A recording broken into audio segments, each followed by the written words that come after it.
Hello guys, आज सी language में एक प्रोग्राम बनाते हैं। ये हमारी प्रोग्रामिंग विंडो है सी की, जो आपके सामने स्क्रीन में डिस्प्ले हो रही है। यहाँ पे हमने कुछ कोडिंग पहले से करके रखी है, जिसमें आपको फिर से एक बार बता दूँ कि हमने यहाँ पे हैज़ का साइन लिया है, जैसे अब तो आपको याद ही हो गया होगा, प्री प्रोसेसर कहते हैं। .h का यूज़ हेडर फाइल के लिए किया जाता है। हमने यहाँ पे दो हेडर फाइल ली है, stdio.h और conio.h। इसके बाद हमने एक मेन फंक्शन लिया है।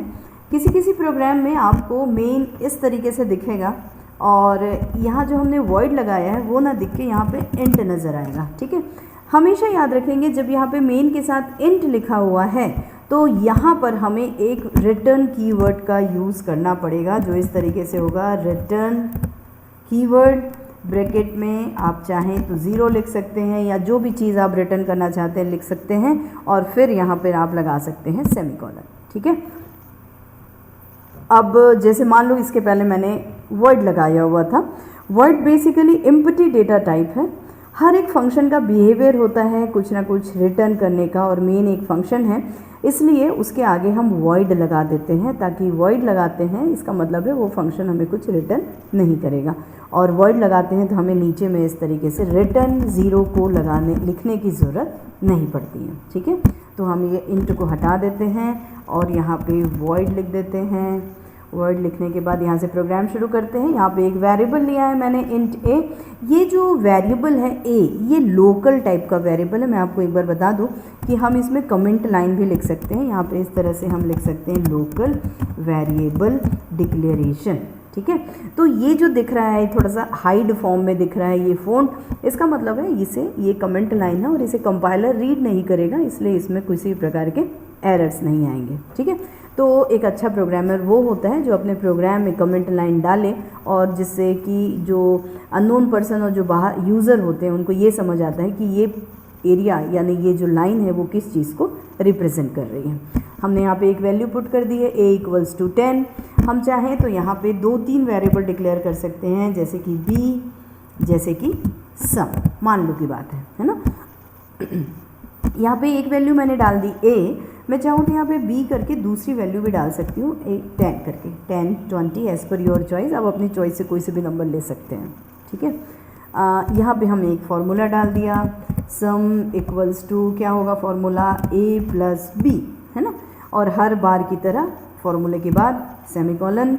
अब यहाँ पे हम a प्रिंट कराना चाहते हैं तो ये लिखें, हम यहाँ पे b प्रिंट कराना चाहते हैं तो सेम लाइन को प्रिंट एफ करके, प्रिंट एफ इस तरीके से फॉर्मेट होता है, उसमें लिख सकते हैं आप b = इसका फॉर्मेट स्पेसिफायर क्या है, तो जैसा ऊपर लिखा हुआ है %d, क्योंकि आप देख रहे हैं कि हम यूज़ कर रहे हैं इंटीजर।